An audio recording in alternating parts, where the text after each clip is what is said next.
ที่20 พฤษภาคม 2025 นี้ได้มีพิธีเซ็นสัญญาการซื้อขายกาแฟระหว่างสหกรณ์กาแฟบันไม้และบริษัทมาลงโกประเทศฝรั่งขึ้นอยู่ที่ห้องประชุมสัญหาห้องว่าการปกครองแขวงหัวพันโดยการเข้าร่วมของฐานพุทธพันธ์แก้ววงไสห้องเจ้าแขวงหัวพันฐานโลแมนบอลอนบริษัทมาลงโกประเทศฝรั่ง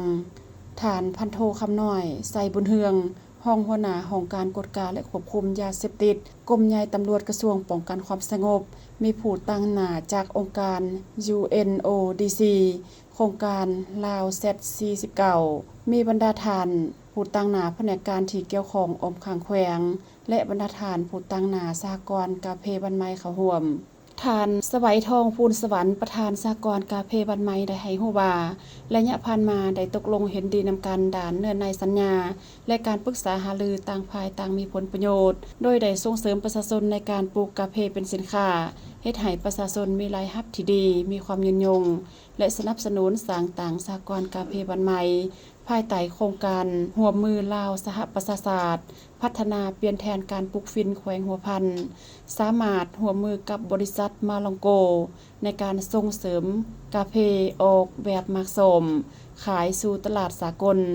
ในการเซ็นสัญญาการส่งออกกาแฟบันไม้ให้บริษัทมาลองโกประเทศฝรั่งในปี 2021 ถึง 2025 ผ่านมาประเภทมากสม268,800 กิโลกรัมจากนั้นระยะปี 2026 ถึง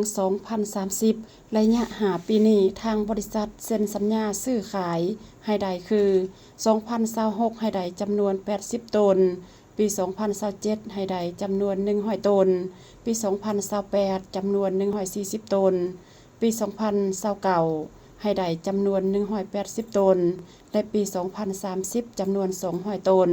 จากนั้นกองประชุมยังได้พร้อมกันลงนามเซ็นบทบันทึกสัญญานำกัน โดยภายบริษัทมาลงโกประเทศฝรั่งแม่นฐานโลแมนบอลอนบริษัทมาลงโกประเทศฝรั่งภายกาแฟบันไม้โดยแม่นฐานสวัยทองประธานสหกรณ์กาแฟบันไม้โดยมีบรรดาฐานแขกที่เกี่ยวข้องเข้าร่วมเป็นสักขีพยานนำ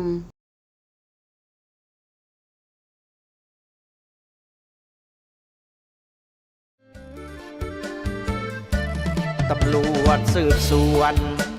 สอบสวนของตำรวจลาวมีบทบาทเลื่อมใสดังดาว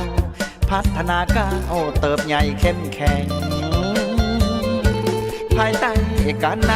ำคณะพักสีนำเบิ่งแยงอุ้มสู้เป็นพลังแห่งสีข้างสองแจ้งอยู่ทุกเวลา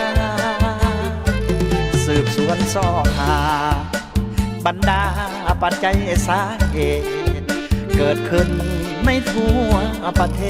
ศทุกคง